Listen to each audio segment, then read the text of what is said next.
Desde el lado de adentro por Monte TV, por el canal nuestro, por el canal local, y estamos de visita en la casa de Miguel Delgado. Gracias, Miguel, por recibirnos, gracias a la señora. Y en este del lado de adentro que como siempre decimos, contamos las cosas de nuestra gente y nuestro paisaje, todo lo que tiene que ver con el pago nuestro, con San Miguel del Monte y con los pagos vecinos también. Así que bueno, Miguel Delgado, para mí particularmente, para muchos de ustedes lo conocerán como lo han visto más de una vez, como Colorado del Monte, un vecino más de este lugar, pero vino desde hace muchísimos años de uno de los pagos más viejos del Río de la Plata. Nací en Atalaya, partido de Magdalena, en 1956, y Atalaya es uno de los pueblos más viejos, tiene 355 años. Ahí fueron los primeros saladeros, por más que digan que La Higuerita y Quilmes. Ajá. Pero de ahí se transportó cueros salados y había varios saladeros. Uno de los más grandes era Santa Teresa de Roca. Bueno, yo me crié ahí en Atalaya. Mis padres trabajaban en un campo con criadero de cerdo, y en el campo también había cantera de conchilla.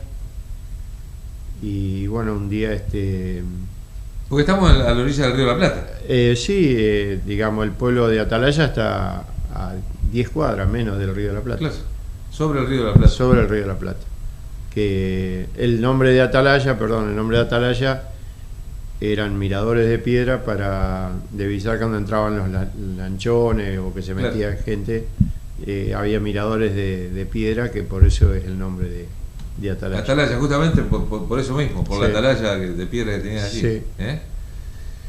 Y bueno, me crié en un campo hasta que, bueno, había, como dije, criadero de cerdo, cantera de conchilla. Y un día mi padre se encaja un camión, lo fueron a sacar, un ataque de presión, queda paralítico medio cuerpo, y el patrón viene, le pide que le firme un papel, que le iba a hacer una jubilación, y en realidad le hizo firmar que se retiraba del campo. La renuncia. Sí. Y bueno, ahí aparece mi tía María Antonia Delgado, era casada con Favaloro. ¿O el doctor René Favaloro? Sí. Y bueno, ahí los compra una casa en el pueblo y los vinimos a vivir al pueblo. Pueblo chico, en ese momento serían 800 personas, no era mucho más grande.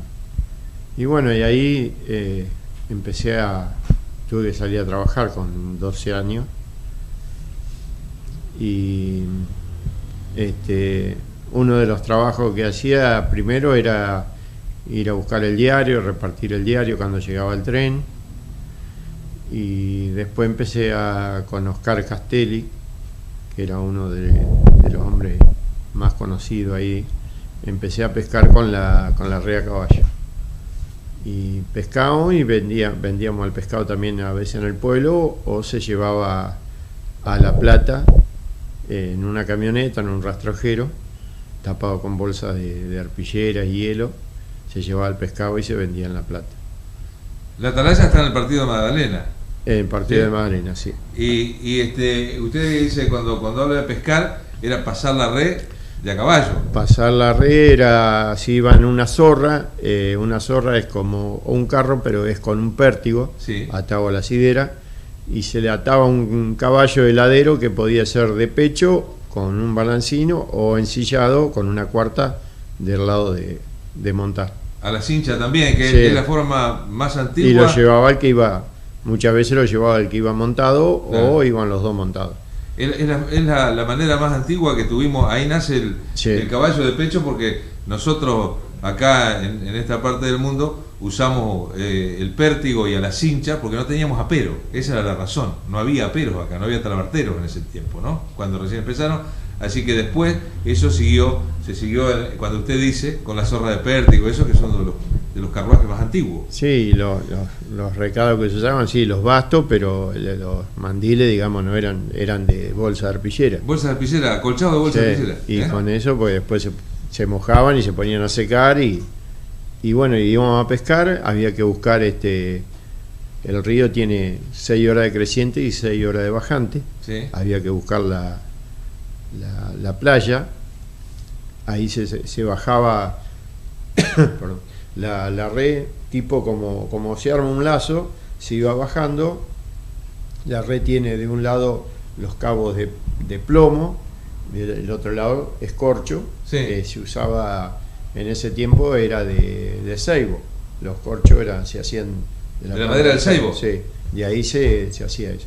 Bueno, se bajaba, después se ataba unos cabos de madera de 1,5 metros más o menos, o más.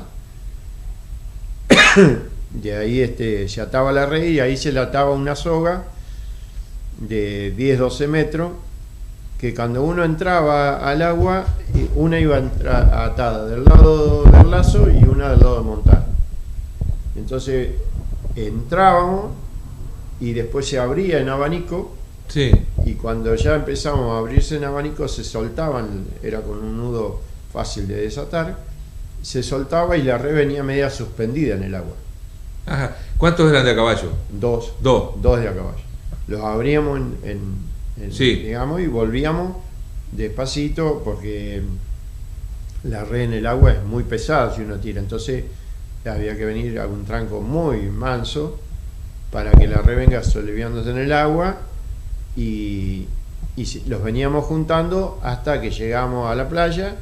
En la playa se dejaba el caballo y se juntaba, se agarraba el cabo de los corchos, sí, digamos, y el de plomo, y se venía como armando un lazo, se venía juntando, y la lisa quedaba enmallada, y la red aparte al fondo tenía un copo muy grande donde quedaba todo el pescado, de ahí no se iba nada.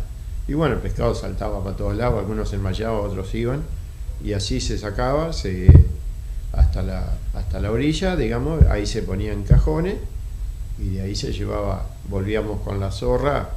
A veces teníamos que hacer, se le llamaba lance 2 o 3 veces, o si había mucho pescado, por hoy con un solo lance juntamos 10 cajones. ¿Cuántos kilos de pescado sacaban? Y el cajón era de 30 lisas más o menos. La lisa pesaba, había lisas grandes de 3,5 kilos, 4. Los chicos casi no se traía. Y también había mucho sábalo. Claro. Que ahora ya no hay mucho sábalo. Y siempre aparecía algún patí o algún surubí. Y hoy se manejan todo con sensores, pero antes las lanchas van con un sensor y saben dónde está el cardumen. Claro. Antes uno entraba, antes de tirar el lance, digamos, de entrar con la red, entraba Oscar Castelli, entraba a caballo, y por ahí la lisa, a la altura de la rodilla, se veía los borbollones, como porque el agua no es cristalina. No. El Río de la Plata sabemos que no es un agua cristalina. Se veían los borbollones o la lisa saltaba, o a veces había que ir casi hasta a caballo nadando. Depende de dónde estaba. Para encontrarlo. Claro, para encontrarlo. Y ahí se entraba a pescar. Muchas veces con un solo lance llenábamos los cajones que necesitábamos y volvíamos. Y a veces teníamos que hacer 2 o 3, o seguir más adelante, que se iba por el río, como en dirección a La Plata, para el lado de Berizo. Sí. Buscando más para arriba. Claro, yendo para allá, y hasta ahí, por ahí había lugares que sí se podía pescar y había lugares que no se podía entrar porque cuando usted entraba se empezaba a enterrar el caballo y eran lugares medio bravos, que Ajá. Esta gente lo conocía muy bien porque pescó toda la vida, así que... Claro. Y bueno, y ahí se traía el pescado a vender, y también corté junco. Ajá. Allá en Atalaya se trabajó muchísimo con el junco. Se cortaba, se hacían mazos, se hacían secar, y después se vendían para hacer sillas o las cortinas. Sí, va a ser la que le llaman Sí. estera. Y bueno, y había mucha gente que trabajaba con el junco. Y pescadores estaba este hombre Oscar Castelli, Quito Rodríguez, los Luján, Nieve, que pescaba con su hija y su mujer, y los David.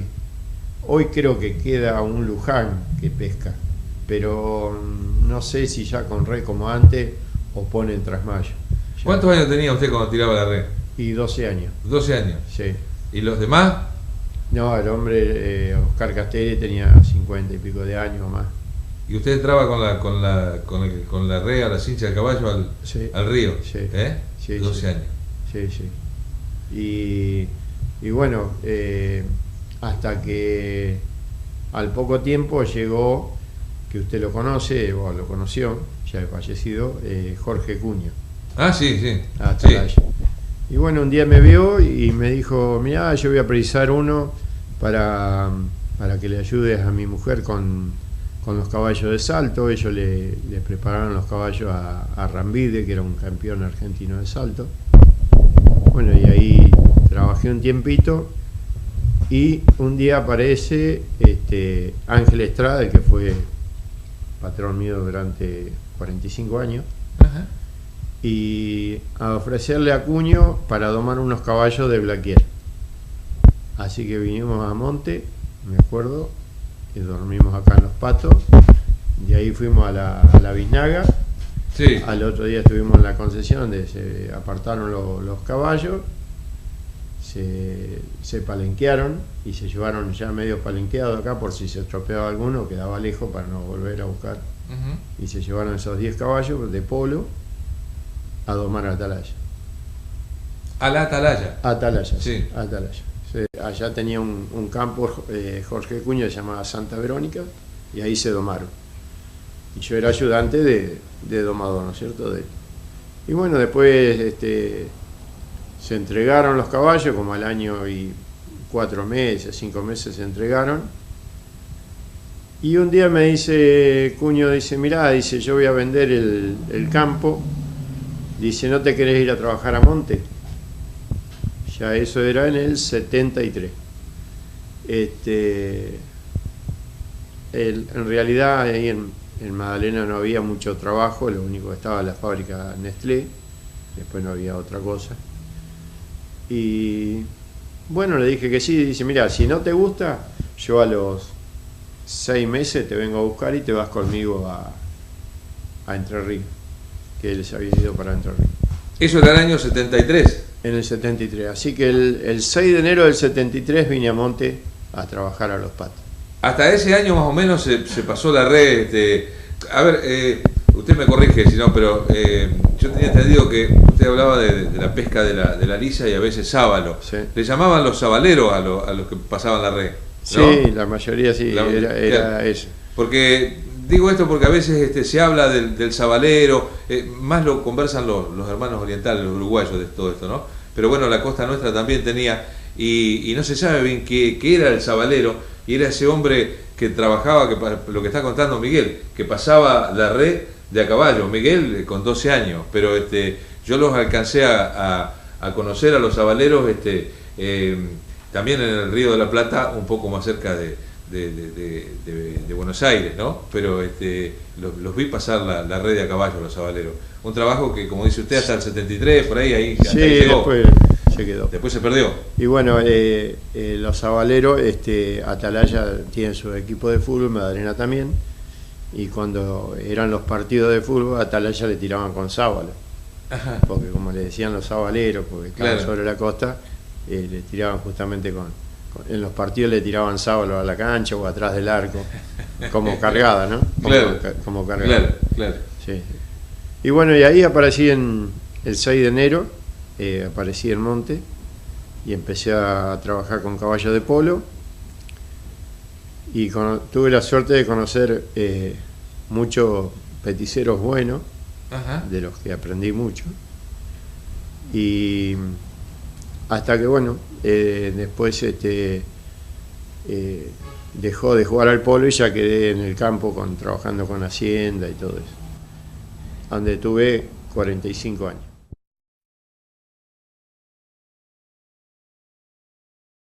Estamos con don Miguel Delgado conversando acá en la casa. La señora se puede sentar también acá en la mesa, que no le vamos a preguntar nada. O si quiere hablar, sí, por supuesto. Miguel, como todos ustedes lo conocen, nosotros, sobrino del doctor René Favaloro, ¿no? Miguel nunca lo dice, me lo ha contado alguna vez así, pero no en público, y es bueno que ustedes también lo sepan y conocer toda esta historia de un hombre que nos cruzamos todos los días por la vereda, por la calle, y eso nos pasa a los que vivimos en los pueblos, ¿no? Nos conocemos, nos saludamos, nos conocemos un poco, pero siempre hay una historia muy rica que contar, que bueno, le agradecemos mucho a Miguel que en este caso lo cuente para todos ustedes a través de las imágenes de nuestro canal, ¿no? Del canal del Monte, del pueblo. Bueno, y después entré, digamos, en Los Colorados. Un día estaba en el campo ahí trabajando y llega don Adolfo Viralde con Roberto Rosa, que era el sargento, digamos, de Los Colorados en ese momento, que se estaba formando el cuerpo simbólico, y ahí me dice, mirá, dice, me gustaría que seas parte del cuerpo simbólico, Los Colorados del Monte, lo estamos formando. Eso fue en febrero, marzo, más o menos, que me fue a ver. Y bueno, me dio la mano y me dijo, ya sos un colorado. Y ¿cuántos años hace? 39 años. Claro. Es el único colorado fundador que sigue ensillando, ¿eh? Sí. Y bueno, ahí puedo hablar. Es un placer una vez más poder acompañar al programa que se va a emitir en nuestro canal local del lado de adentro, que ya nos ha presentado en otras temporadas en varios lugares y momentos de nuestra querida zona rural e histórica. Así que bueno, desde aquí, desde nuestra casa de venta de neumáticos y taller, Neumáticos García, los queremos acompañar, y aprovechamos para saludar a los hacedores del programa y a toda la teleaudiencia en general que lo sigue semana tras semana en esta nueva temporada. Así que bueno, desde aquí un saludo para todos, y que el éxito los acompañe, y más que nada todo lo que han sabido mostrar desde nuestros lugares históricos, nuestros lugares tradicionales, y también las costumbres de la zona. Hola, ¿cómo están? Les habla Aníbal Matellán.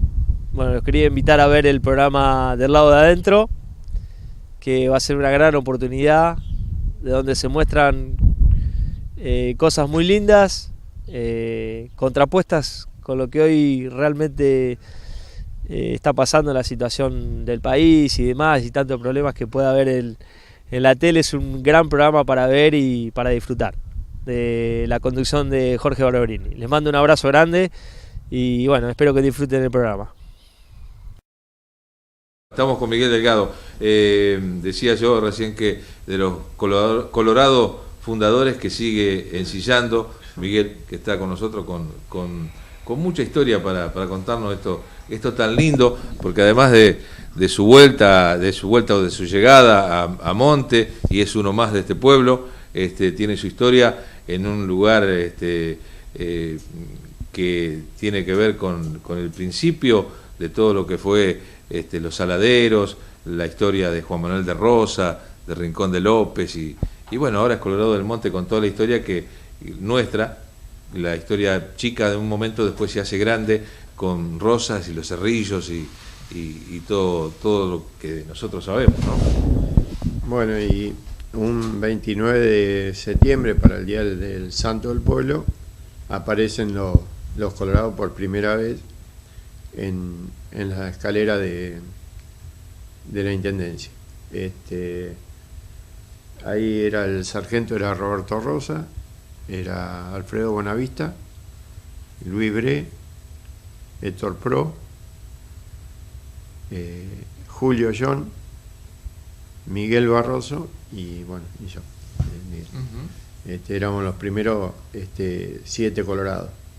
Y después sí, para el Día del Pueblo ya desfilamos 18 de a caballo, con una tropilla de Guevara, de Areco, y algunos caballos de acá de Monte también. ¿Don Pepe Guevara? De Don Pepe Guevara. Y bueno, y ahí empezamos con los colorados y bueno, siempre seguí, nunca lo dejé. Y orgulloso de vestirme de colorado, ¿no? Claro, claro. Miguel Delgado está con nosotros. ¿Y don Jorge Cuño? Don Jorge Cuño, después él se fue a Balcarce y después vendió en Balcarce y se fue a Vidal, un campo que se llama Los Santos Inocentes, y hace unos años falleció, pero fue la persona que me enseñó mucho. Y después, bueno, toda la gente de Monte, que es muchísima, que hoy me sigo tratando y que me ayudó también siempre. Y bueno, acá conocí a mi señora y acá formé mi familia. Claro, se ganó un lugar en el pago, merecido, ¿no? Y bueno, todo aquello que pasó, una formación también, lo del trabajo desde muy chico, en eso que ya no estaba más tampoco, que un trabajo pesado el de tirar la red. Sí, era divertido porque uno era chico, pero sí, era muchas veces Oscar Castelli, pero también los David, que iban con todos sus hijos, trabajaban todos, hasta la mujer, y vendían en el pueblo y en todos lados. A La Plata era lo que más se podía llegar, el que tenía medio para llevarlo, pero vivían de eso y se vivía bien. Claro, claro. Se vivía bien. Y muchas veces, yo me acuerdo, porque uno iba vendiendo pescado y decía, no tengo plata, pero te doy un queso, unos salames, y uno hacía un trueque ahí. ¿Ah, sí? Y cambiaba muchas veces por queso, por salame, y bueno, el pescado de vuelta no se podía traer. Claro. El pescado también es otra cosa que había que tener cuidado cuando se pescaba. Muchas veces el río daba bajante para Semana Santa, había que pescar y la bajante era medio tarde, y poníamos un farolcito y salíamos a donde estaba el farol, porque pescábamos medio de noche, y había que taparlo al pescado enseguida, porque la luna el pescado lo pudre enseguida. Claro, sí. Y bueno, entonces no se podía volver con el pescado a la casa el otro día, porque no había heladeras como hoy, ni freezer, y hacíamos eso. Hacíamos el trueque de un queso, salame. Estamos en los años 70. Sí, en los 70, sí. Sí, Sí, ¿no? sí, sí. Bueno, si bien no estamos tan lejos de lo que es Magdalena y el Río de la Plata, pero por el mismo río y por la costa hay otras costumbres, la gente tiene otras costumbres distintas a las que tenemos por ahí acá, ¿no? Si bien gente del medio rural y del campo y de los pueblos, gente de trabajo, hay algunas cosas que se tienen diferencias por estar en la costa del río. Sí, en Atalaya, digamos, en Magdalena, hay también muchas estancias grandes, y que está todo sobre la ruta 11, la interbañaria que le llaman, y está también el regimiento 8 sí. de tanque de Cazador General Necochea, y bueno, hoy está todo cambiado porque están las cárceles. Claro. Hoy es otra cosa, ¿no? Pero Atalaya tiene eso, que usted duerme con las puertas abiertas. Es muy difícil que vaya alguien. Y hoy en día Atalaya es, digamos, está muy visto por los carnavales. Ajá. Se hacen carnavales donde se junta muchísima gente y donde se ha ido a vivir mucha gente de La Plata y de Buenos Aires, porque es un lugar tranquilo, donde va todo por asfalto y bueno, está sobre el río de la Plata y muchos van con bote o lancha o a pescar y bueno, se vive bien. Claro. Pero acá también estamos bien. No, bueno, Monte es todo para mí. Claro. No, bueno, un recuerdo Atalaya, y es el pago suyo, el pago donde nació, que uno no olvida nunca el pago donde nació y donde se crió, ¿no? Así que bueno, estamos con Miguel Delgado. Y este poncho pampa que tenemos arriba de la mesa, Miguel, que bueno, es conocido el poncho viejo. No sé si usted quiere conversar algo de esto. Bueno, este poncho fue encontrado en Trenquelauquen por un ¿cómo es? Carbones Pinto, que era un supervisor del ferrocarril. Era el que iba a hacer el trazado donde iba a pasar la vía.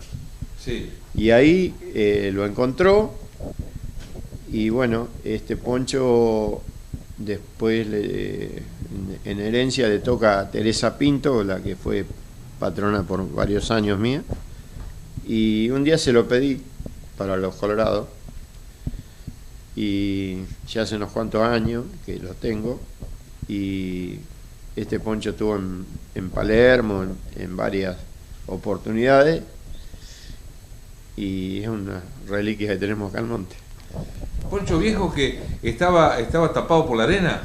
Supuestamente estaba enterrado. Estaba enterrado. Vio una parte del poncho, lo sacó y bueno, los que saben de poncho dicen que por la Cruz Pampa, por las tiras y por el laboreo ha sido de un cacique. Eso es lo que saben, la gente que sabe dice eso, ¿no es cierto? Que ha pertenecido a un cacique. Lo que no sabemos es por qué estaba allí. Esa parte no la tenemos de la historia. Y esto ha sido de los indios chilenos, seguramente. Pero ¿por qué está? Ahí, no. Claro, si ha sido perdido, ¿por qué no? Claro, Nunca. Eso lo sabe él nomás. Sí, el que lo encontró o el poncho. Claro, el poncho es el que sabe su historia, porque lo encontró tampoco sabía, ¿no? Pero bueno, el poncho lo acompaña a Miguel siempre, lo tenemos muy visto, pero no quería dejar que lo vea, porque por ahí nosotros con Del Lado de Adentro, con este programa que tenemos en el canal local, lo que pretendemos sencillamente es llevarles las imágenes a aquellos que por distintas razones no están en los eventos, no participan o no pueden llegar. Bueno, entonces le acercamos la imagen de nuestra gente, de nuestro lugar, y en este caso el poncho de Miguel, que él dijo recién para los colorados, pero es de Miguel, no de los colorados. Sí, pero lo luzco en los colorados. Claro, es el poncho de Miguel Delgado, sí. Que se luce cuando ensillan los colorados.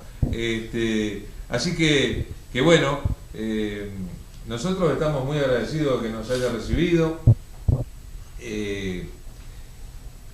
en su casa, con su familia, y bueno, todo está relacionado, ¿no? La historia misma, porque usted, viniendo de los primeros saladeros, de donde por allí casi en su niñez anduvo don Juan Manuel de Rosa, por otras cosas de la vida, porque sin buscarlo, vino a Monte y al pago de la tierra de Rosa, ¿no? Y es el único colorado fundador que sigue estando presente cada vez que, está en los colorados y cada vez que tiene que chillar o presentarse, ¿no? Sí, y bueno, quiero también agradecer a todos los intendentes, porque siempre que uno está de Colorado, disculpen, no hay que olvidarse de la gente, de Laura, de Ruli, de Arbizú, Camora Bernal, de Basualdo, de toda la gente que siempre colabora con uno, ¿no? Y que siempre ha estado. Y bueno, con el intendente actual también, al que tengo gran respeto, y a toda la gente que siempre de Monte ayudó a los Colorados. Son muchos y no voy a nombrarlos porque me voy a olvidar de algunos, pero es mucha gente. A la gente de cultura, a todos los que trabajan, porque siempre han colaborado con todos. Y eso me pone muy orgulloso a mí de tener tanta gente conocida y amiga. Disculpen, pero me emociona. No, bueno, lo entendemos. Bueno, no, está muy bien recordar y el ser colorado no quiere decir que pertenece a una gestión de gobierno, sino que es a la historia. Entonces, el agradecimiento de Miguel para todos, ¿no? Miguel, yo le dije que no le iba a preguntar nada, pero no puedo dejar pasar esto. ¿Qué fue el doctor René Favaloro para usted en su vida, su tío? Y fue todo, porque cuando mi padre queda paralítico ahí, no tenía jubilación, nada, y no podían hacer nada, pues señor, le vamos a decir, pero no es un señor, nunca le pagó, nunca lo tuvo en blanco, era todo. Claro. Y bueno, Favaloro ahí le hace una pensión, le manda una pensión al Banco de Magdalena hasta que falleció él. Falleció mi padre y lo siguió cobrando mi madre, cobraba todos los meses una pensión que le mandó Favaloro. Y bueno, ¿qué le voy a pedir? No, nosotros hablar de Favaloro no, porque Favaloro ya... lo que hizo con los otros, claro, fue muy importante, porque hasta que le pudieron hacer una jubilación a mi madre y todo, él siempre estuvo, siendo que era un cuñado nada más, y cuando podía, él tenía un campo ahí en Arditi, sobre la ruta 11 antes de llegar a Magdalena, y él venía ahí a Magdalena al campo, y siempre que podía se hacía una llegadita hasta Atalaya a ver cómo andábamos. Y bueno, siempre en Magdalena, siempre estuvo, hasta unos días antes de su muerte estuvo en Magdalena. Claro.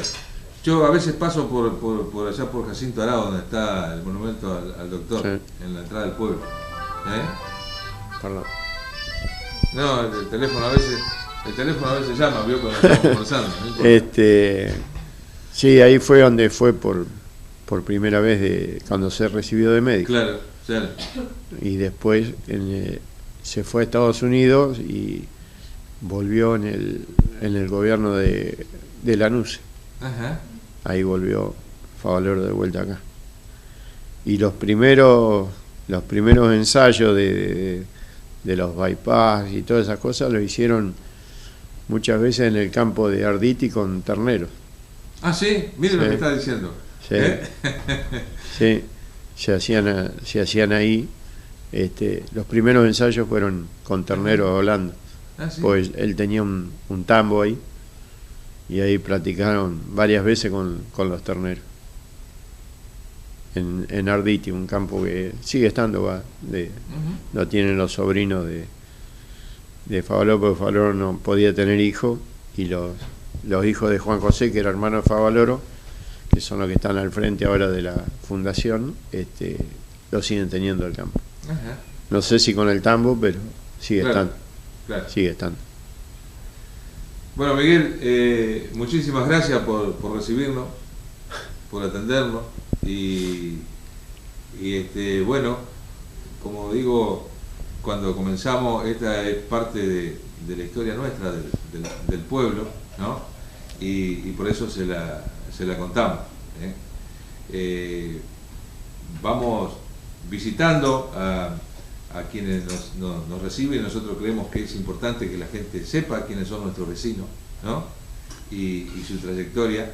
Digo, en la vida, en lo cotidiano, en lo de todos los días, que ahí es donde se ve la realidad de lo que es la persona, ¿no? Lo que uno ve todos los días.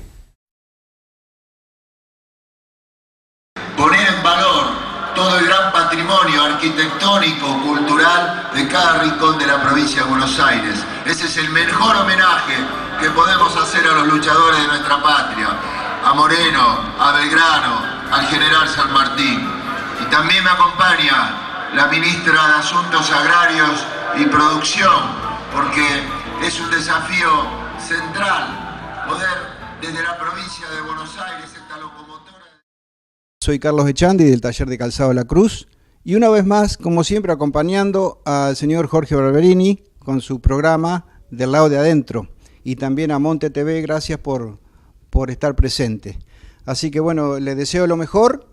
Y como siempre digo, que la publicidad es una inversión y no es un gasto. Así que muchísimas gracias y mucha suerte. Soy Santiago Agustini del complejo Néstor Pando Bustos. Bueno, quiero dejarle un saludo a Jorge Barberini y desearle mucha suerte en estos programas Del Lado de Adentro, los programas especiales, y desearle toda la suerte que se lo merece, una persona que siempre está trabajando para traer cosas para San Miguel del Monte. Así que un saludo grande, Jorge. Mi nombre es Hugo Bigoni, soy representante de Pedro Noel Irey en Monte, consignatarios de Hacienda, desde hace ya 9 años. Si Dios quiere, ya el año que viene estamos cumpliendo el 10º aniversario. Acá estamos acompañándolo a Jorge Barberini y a su programa Del Lado de Adentro en Monte TV, y desearle lo mejor como siempre. Un abrazo para todos.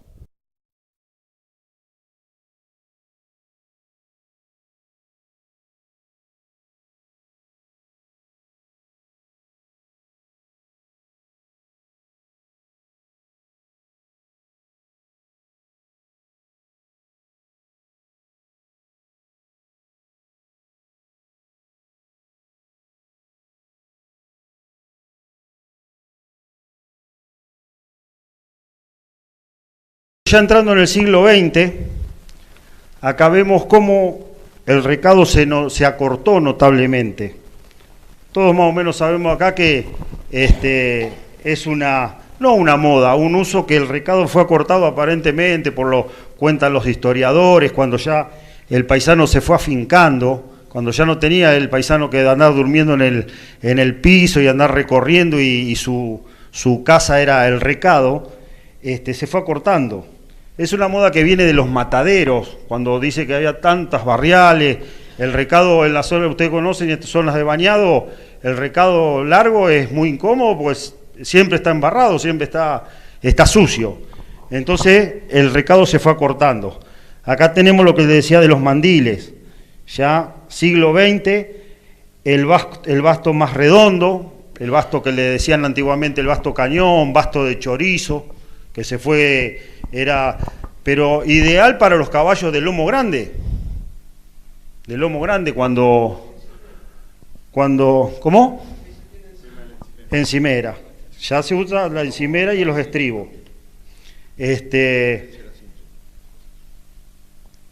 Sí, acá bueno, la encimera mucho más ancha, y este es el emprendado tradicional, con un freno porteño de cajón que se le decía, y pasadores cortos. Claro.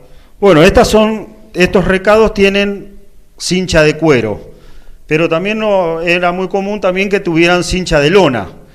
Fíjense en el tamaño de la cincha, de la época del lomillo, de la época de inclusive el basto porteño, al recado, al ancho de la cincha de cuero que tienen estos recados. Hablando de 40 centímetros más o menos en la época del lomillo, a unos 18 Eso se fue a ir achicando, se acortó, se alargó, se acortó el largo del recado, la cincha mucho más corta, los bastos mucho más redondos, más armados, que hoy sería esos recados para el que tiene que trabajar de a caballo son bastante incómodos. Sin embargo, todos los paisanos de toda una época lo utilizaban. Estribos siempre para la punta del pie, un estribo porteño, que le decían podía ser de media corona. A diferencia del estribo que le dicen corona o campana, que se utilizaba antes, este vuelo que vemos acá arriba es mucho más chico. El de campana tiene mucho más grande, y el que se decía conocido como bracero o de campana, este sería media corona. Que eso también viene, la denominación viene de los españoles, de los conquistadores. Acá tenemos, a ver si me viene, a diferencia de este juego de cabeza, este ya sería un bozal de 3 ramales, más actual, con pasadores cortos y más cargados. Estas serían riendas de chapa.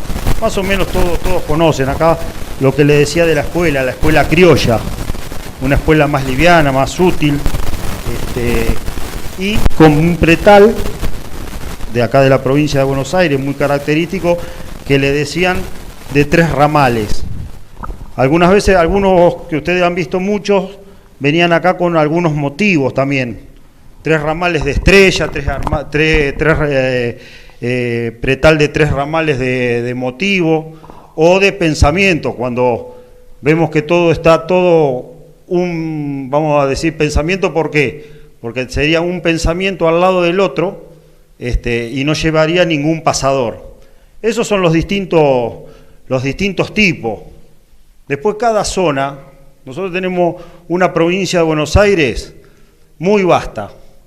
Vemos que los paisanos de Madariaga ensillan de una manera, con su regionalismo, el oeste otra, el norte otra, los de la costa tenemos una forma, todos tenemos una cosita muy que nos define, y todos son tradicionales, y todos tienen su porqué. Entonces esa es la cultura que hace que sea, las características, que sea una cultura tan amplia, tan vasta. Acá no hay palabra, en los últimos tiempos vemos como la Sociedad Rural de Palermo, que se hace un certamen de pilcha totalmente extraordinario. Vemos las pilchas que llegan, pilchas de la calidad que a lo mejor de los plateros que nombraba hoy hay en la pista. Entonces vemos que un montón de cosas que inclusive no habíamos visto nunca. Y todas, no hay palabras en la tradición, no hay palabras o verdades absolutas. Porque podemos decir, esto yo lo vi un paisano, y algunos que tuvimos la suerte de conocer paisanos viejos, yo me he criado con paisanos que jamás habían visto un lomillo. ¿Pero por qué? Porque ellos nacieron en el 1900 y ya no se usaba más el lomillo. Se usaba lo que era el basto cañón. Después la vez pasada estábamos hablando con Luis Aguilor como la incidencia que tuvo los bastos entrerrianos, los bastos chatos, como el recado grande se fue achicando. Y hoy vemos que en la actualidad cómo está el lomillo paletero, vemos el basto Victoria, que es una cosa también vieja, que es del litoral. Entonces, en la gauchería, no hay palabras que digan, no, esto no se usaba o esto. El gaucho siempre se basó, yo siempre digo una cosa, se basó en lo práctico, en lo que era necesario, necesitaba algo en ese momento y en lo más práctico, y en eso se basó. Entonces eso es lo lindo, y por eso tenemos una cultura tan rica, tan profusa en todo, en las artesanías. Siempre hablamos con los muchachos que hoy vemos trabajos de ponchos, trabajos de faja, trabajos de telares, de lo que uno quiera, que hace a lo mejor 50 años no estaban. Y hoy, gracias a Dios, los vemos. Eso es lo lindo. Y gente como, bueno, acá tienen un artesano como Facundo, que hablábamos hoy de los lomilleros de 1720, eran el primer registro. Bueno, todavía hay gente que hace lomillos y que trabaja y que se mejoran día a día. Así que bueno, si quiere alguno hablar de los ponchos. Algo que se pasó por alto, que no lo trajimos, más que nada para evitarnos problemas, y sabemos muy bien cuál es el tema. En muchos recados ustedes podrán haber visto, tanto en Palermo como en desfiles importantes, el uso de caronas de yaguareté, como se le llamaba el gaucho, las famosas caronas de tigre. Hoy esas caronas, hace unos años atrás, habían tomado no solo un valor económico, sino quien se hacía de una carona yaguareté era como llegar a lo máximo en cada uno de los recados. Y sin embargo, si bien el yaguareté no era de esta zona, venía del lado de la zona de Misiones, Chaco mismo, donde hoy se está resguardando para que pueda volver a desarrollarse, esa carona en su momento era utilizada inclusive hasta en lugar de las caronas de pelo que se sacaban de la vaca, porque el valor auténtico que el gaucho echaba en su lomillo o en su basto porteño era la carona de suela con el trabajo y el punzón y el golpe que podía dar el talabartero de la época. Sí, hoy en su momento, claro, quien llegaba a la corona de yaguareté decía, wow, tengo una corona de yaguareté. Bueno, en su momento cubría la misma función que la corona de vaca. ¿Por qué? Porque el yaguareté era un animal que el gaucho tenía a mano y se podía hacer inclusive sin costo y sin valor alguno, cosa que cambiaba cuando ya tenía que acceder a la corona de suelas. Otro tema, cuando marcaste el tema del estribo, Luis, la diferencia que tenían, por ejemplo, con el estribo que tiene, levantá un cachito, el del lomillo chapeado, no, el del lomillo, el que está al lado. Fíjense en la entrada, que también es heredado de las distintas escuelas, de las dos escuelas de equitación que venían, que podía calzarse un poco más entrado que la punta del pie. El famoso estribo Suncho. En el de soga también entraba un poco, podía llegar a entrar o no, pero era de fundición, era de hierro y de fundición el utilizado. Pero no, la salvedad. El de fierro sería un estribo de piquería. Claro, de piquería. La diferencia con el tema de la carona es fundamental, porque mucha gente las ve y dice, bueno, era lo que el gaucho aspiraba en su momento. No, lo que aspiraba era el tema de la talabartería. Así que sígueme, amigo. No, yo creo que ya más o menos estamos. Vamos a tocar algo juntos. No, el tema de la vestimenta, también el cambio de la vestimenta. Ahora vamos a pasar a la mesa. Vení, Luis, arrimate, no, tranquilo. Del uso del calzón, del chiripá, remontándonos a finales ya del 1800. Por eso decía, cuando estábamos hablando hoy, lo explicaba también Luis muy bien, que no hay es profuso el cambio de decir, bueno, hasta acá llegamos, a partir de aquí cambiamos.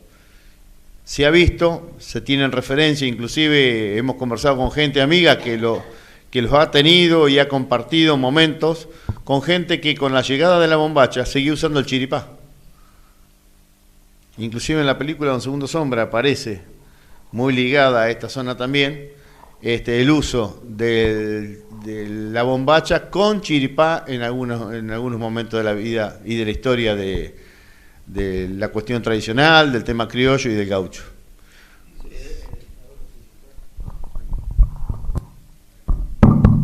Sí, lo que decía Rubén, hay registros fotográficos, bueno, se podría decir, no modernos, pero sí antiguos, de que el uso del chiripá fue hasta muy usado corriente, gente grande hasta 1840, 1850, pudo haber paisanos que han usado el chiripá, pero ya era el uso y la costumbre había desaparecido en el gaucho.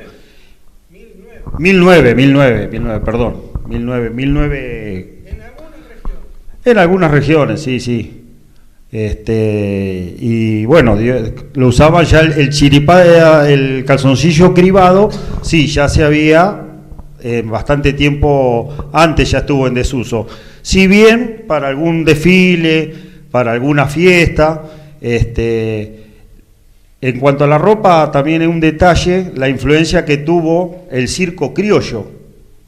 El circo criollo, cuando los primeros, aquel Podestá con la compañía Podestá, con su Juan Moreira, que recorrió la obra de Gutiérrez, que fue el famoso, que actuaban en los circos, de ahí que viene la palabra circo criollo, que era dramas o obras de teatro de nuestra cultura.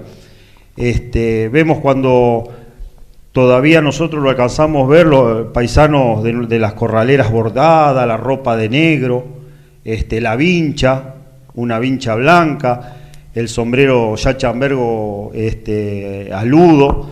Esa es una moda que el paisano de aquellos tiempos, más de la zona de influencia de nuestra zona de la provincia de Buenos Aires, tomó del teatro criollo. Fíjense cómo son los cambios, ¿no? Cuando hablaba, hoy Luis hacía referencia a 1940, el uso de la bombacha y el chiripá. Hasta esa época más o La menos. influencia cultural, cuando decíamos hoy el tema del puerto, no por la gran urbe, sino fundamentalmente por la injerencia cultural que vamos recibiendo. Cuando la primera vestimenta era a imagen y semejanza por ahí de los hombres de mar, porque lo que veía el gaucho en su momento, lindando a la zona portuaria, era la influencia del español que llegaba a las naves, las distintas naves que llegaban al puerto. Los sabaleros y la pesca y aquella de llevar la rea cincha de caballo. El caballo estuvo siempre, el caballo estuvo siempre en nuestro trabajo y no era fácil, como decía Miguel, que la red es pesada. Un trabajo artesanal también la red. Claro, después la red muchas veces por alguna rama o algo que estaba en el agua se rompía las mallas y había que tejer. Y hoy en día no queda gente que sepa tejer, porque cuando uno llegaba a la casa, la red había que colgarla para que se seque y se usaban como soga de ropa largas, porque Sí. la red era muy larga, se colgaba ahí y después venía el hombre a buscar castellí y volvía a tejer donde estaban rotas digamos, las mallas. Porque se escapaba el pescado. Y bueno, y la tejía. Hoy no queda eso. Esa parte que sepa tejer una red hoy no hay. Tejerla, eso que usted está diciendo es repararla, pero hacerla tampoco. Ni hacerla, no sé. Hoy no sé si habrá alguien que lo haga a mano como lo hacían antes. Porque había los trasmayos que son mucho más cortos, que son de 40 o 50 metros, había gente que los hacía para vender y los tejía a mano, que no sé cómo era, pero era una madera que se enrollaba todo el hilo ahí y ahí se iba tejiendo como si fuera una aguja, pero en una madera. Claro. Hoy no hay gente que lo haga, por lo menos en Atalaya no sé si habrán algún... Y será de forma industrial, posiblemente. Sí, ¿no? o hoy será otra cosa. Pero será antes, otra cosa. la red, una vez que se colgaba para secarla, antes de guardarla se repasaba todo y el hilo de la red, ¿qué era? Y es como un nylon. Claro. No es hilo solamente. Por eso tiene una mezcla de... Sí, un nylon muy finito. Claro. Sí. Y ahí lo colgaban y antes de guardarla, una vez que estaba seca, había que tejer. Y hoy no hay. Una vez que estaba seca, arreglar todo eso para salir al otro día. Sí, cuando había que salir. Claro. Que esté siempre armada, digamos. Esa es una parte que me había olvidado de y poner a secar los acolchados de bolsa de los recados que estaban y los mojados. recados, sí, que eran todos de bolsa de arpillera. Claro. Hoy ya tampoco podríamos tenerla porque la bolsa de arpillera ya no hay más. Ya no se consigue. ¿Y la cincha de qué era? ¿Se acuerda usted? De lona. ¿Era cincha de lona? Sí, Ajá. de lona, sí. Ajá. Eran cincha de lona. Y los corriones engrasados con grasa de auto, de los tractores. Ajá. Porque el agua para que no lo coma de agua. No los pudra el agua. Ajá. Sí, eso sí. Se engrasaba con eso. Y buenos corriones porque ahí el campo tenía que hacer mucha fuerza. Ahí se sacaba, cuando salía cargado no solamente con pescado, sino cuando se cortaba el junco y se cargaba en la zorra, se enterraba la zorra a veces y con un ladero lo sacaban. Había que cinchar fuerte. Sí.